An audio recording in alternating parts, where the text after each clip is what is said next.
All right, in this video, we're going to use the TI-84 to find intersections of curves. So I'll show you the features on the TI-84 on how to do that. So basically, we're going to use the graphing feature on the TI-84. That's going to allow us to graph any equations that we want of the form y equals a function of x. And then we'll find the points of intersection of curves. We'll have two graphs, and we'll find where those graphs intersect.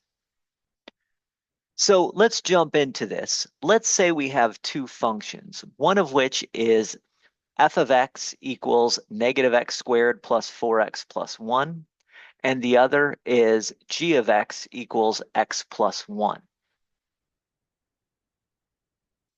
Now, before I start doing any graphing, usually what I do on my calculator is I make sure we're in the function mode. So hit the mode button and make sure we're in the function mode so that when I'm using the graphing, when I hit the y equals, I do see y equals a function of x as the types of equations I'm graphing rather than parametric equations or polar equations. Now I just hit second quit to go back to the home screen. When I graph my two functions, I need to graph them as y equals function. So hit the y equals button there. And then the first one, f of x is equal to negative x squared plus 4x plus 1. I'm using the variable x key when I'm graphing each time. And again, if I'm in function mode, it'll come up as x every time I hit that. If it's been parametric, you'll get t's, and if it's in polar, you'll get thetas, and so on and so forth. So that's my first function. That on the calculator is showing up as y1. y2 I'll make as my second function, which was g of x. G of x was equal to x plus 1. Both of those functions were already written as my function is an expression in x. Now I could graph, or I could zoom, or I could change my window. What I'm going to do is I'm going to hit the zoom button, and I'm just going to zoom into the standard shape of window that we start with. That's usually a good starting place.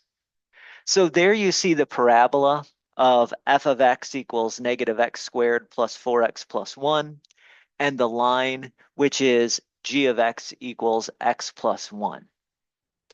Obviously, these two intersect at two different places. If I want to find where they intersect, what I can do is I can go into the calculate menu. So I hit second and then the calculate, which again is the trace button. And then I go down to number 5. Now it's going to ask me 3 questions. The first is, which one do you want to call your first curve? My first curve right now is highlighted as y1, which is my f of x. So that's the one I have here in red. I'll hit enter.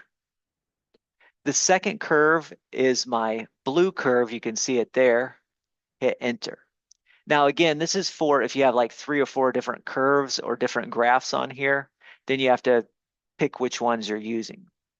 So I'm using the F and that Y1 and the Y2.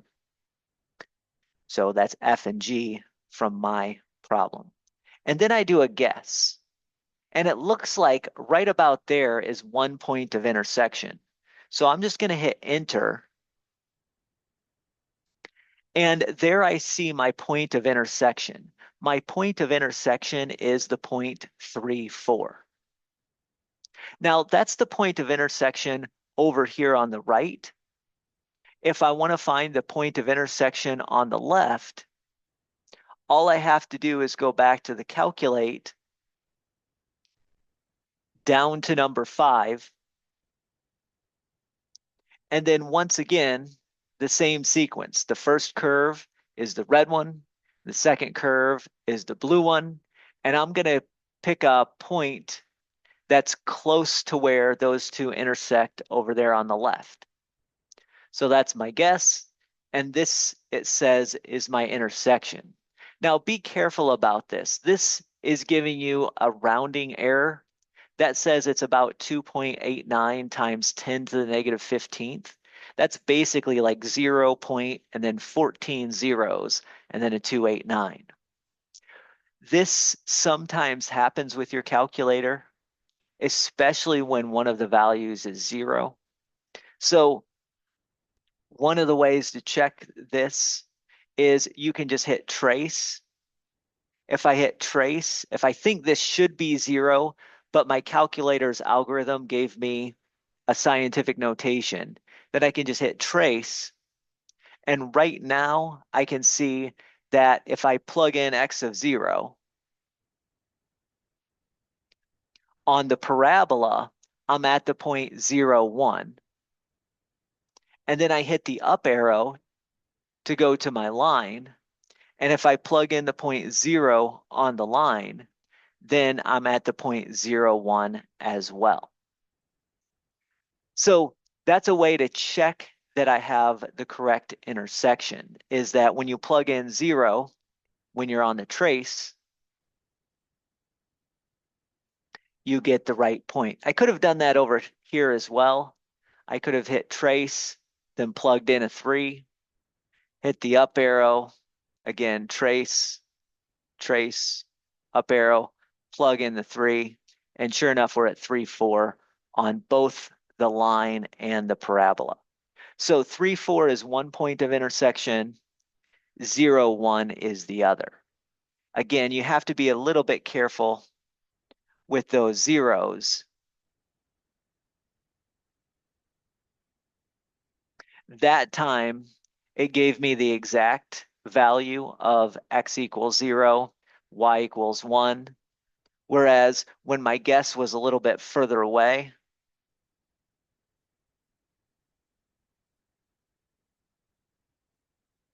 it gave me scientific notation of basically almost 0 with a y value of 1. And again, that's because of the numerical algorithms that are going on in your calculator.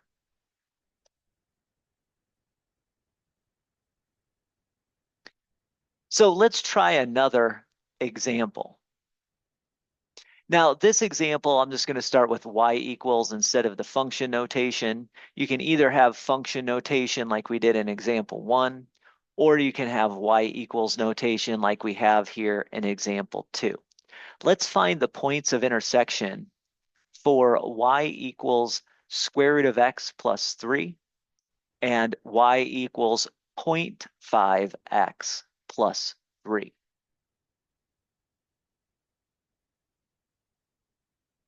So once again, I'm going to go to y equals. This time I'm going to clear out. I'm just pushing the clear button there. Both of my functions, both of my expressions. So we graph this square root. Again, the square root button is second and then here. Square root of x, push the variable x key, plus 3. And then 0.5x, again, variable x key, plus 3. Again, I'll hit zoom and then standard, that's 6. You can either scroll down to 6 and hit enter or just hit the number 6. And there I have my graph. Now, if I don't like the way this graph looks, there's a lot of different options that I can do. I can zoom in, I can change the window. So I could hit the window and obviously I can see where it intersected. So let's say we want to start with an x of -2 and end at an x of 8, and then start with a y of -1 and end at a y of, let's say, 6. And then if I graph, maybe that gives me a little bit better of a window to see the intersection in. In any case, I can find the intersections by just, once again, second, and then the trace key is my calculate menu. Pick the intersection, then pick the first curve, pick the second curve, and pick a guess. So here we can see the point of intersection for these two curves is 4, 5. I should say this point of intersection is the point 4, 5. Now my square root function actually starts at 0. So let's see if the calculator will calculate that other point of intersection. First curve is this one. Second curve is this one. My guess is going to be that. That gave me the intersection of 4, 5 once again. Let's see if changes if I get closer. So all I'm showing you is that sometimes the calculator is not perfect. It'll skip over this point of intersection. And the reason it's skipping over that point of intersection is because we have a square root of x plus 3 that I'm graphing. And that square root of x plus 3 starts at x equals 0.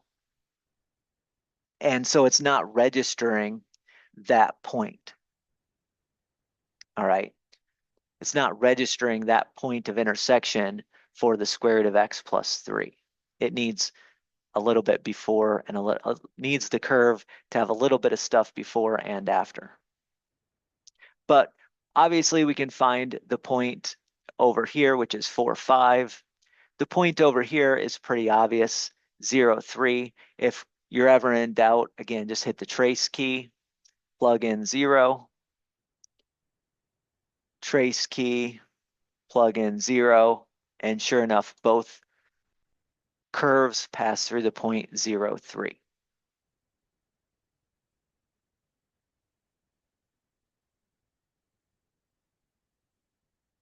Let's do another problem. Let's do y equals 4 over 2 minus x and y equals 4.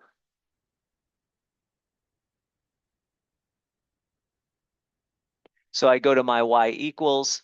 Now, if you're graphing y equals 4 over 2 minus x, you need to put that 2 minus x in parentheses in the denominator. Otherwise, you're just going to get 4 over 2 minus x. And then y equals 4 can be graphed as y2 is equal to 4. Once again, I'm going to zoom to my standard there. Don't be confused here. This vertical line is actually not a part of the graph. This is just the asymptote. And your calculator does that when it's graphing because it sort of plugs in a bunch of dots and then connects the dots. And the last dot it plugged in was way off the charts up here and before this part. And the one dot that it plugs in is way down off the charts down here. So it connects those dots and it's basically showing you that this is the vertical asymptote. So the only real point of intersection is this one. We'll go to the calculate. Again, number 5. I can just hit number 5. First curve is this one. Second curve is that one. My guess, I don't know, close to there. And sure enough, I get the point of intersection, which is 1, 4. So 1, 4 is the point of intersection. I can confirm that using the trace. I just trace, plug in 1. I'm at the point 1, 4. Then go to my other function, plug in 1, and I'm at the point 1, 4. So we can see 1, 4 is that. Again, this is not a point of intersection because this red vertical line is just the asymptote of that rational function. So the asymptote is not actually a part of that function.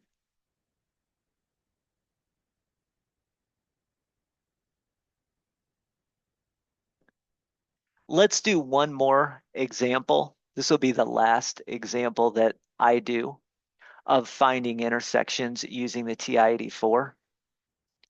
Here we have y equals x squared minus 3x plus 2 and y equals x plus 1.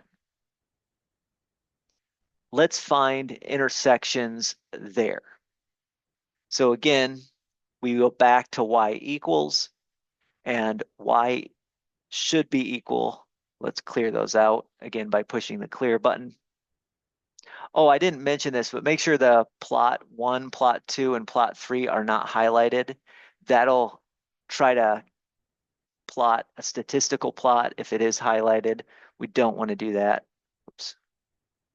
So just hit enter to make sure those are not highlighted if it is. My first curve was x squared minus 3x plus 2.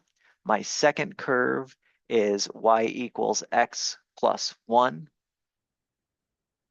And then if I graph those, we see that these two curves hit at two different points. So let's find the point of intersection by hitting second and then the calculate button. Number 5 gives me points of intersection. The first curve is the parabola. The second curve will be my line. I'll scroll over to where it looks like they're close to meeting. And there I get an intersection of about 0.2679. In other words, this is not an intersection that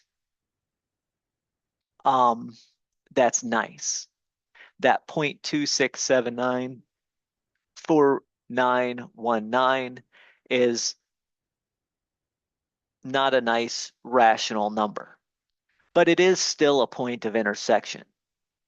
And if I want the other point of intersection, again, first curve I'll put as the parabola, second curve is the line. Doesn't matter which one you call your first and which one you call your second. My guess is this.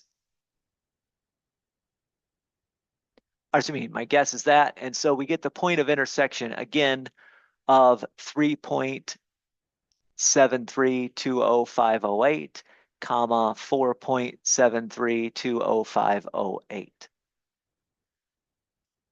Again, not a very nice point, but that is the point of intersection, or at least it's the decimal version rounded to 7 decimal places of the points of intersection.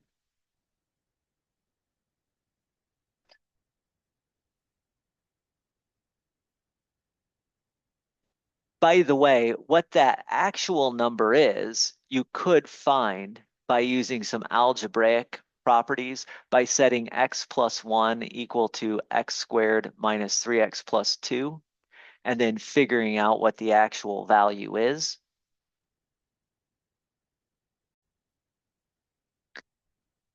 I believe what you're getting there for our points of intersection is 2 plus the square root of 3. That gives you that 3.73205 blah, blah, blah. And then 2 minus the square root of 3 is your other x value. So the two x values are these two x values, if you wanted to be exact. One of them is 2 plus root 3, and the other is 2 minus root 3. And again, you could, in fact, if you wanted to, just type in 2 plus the square root of 3 into the trace, and sure enough, you get that. If I go to my other and type in 2 plus the square root of 3, I get that exact same point. Okay. So 2 plus root 3 is where you go, your x value for this one. 2 minus root 3 is the x value for this one. Our calculator won't let us do that, won't let us get like a square root number as our answer, but it will give, like we just saw, a decimal version. And usually that decimal version is, close enough. Okay, might be off by just a hair because of the algorithms that your calculator is using to solve, but that's what it is. About 0.26794,919 and 26794,91924. That was the 2 minus root 3. So that was the x value there. In any case, again, my point is that your TI-84 will allow you to find intersections. And if it is an ugly looking number, it'll just give you a decimal version of that ugly number.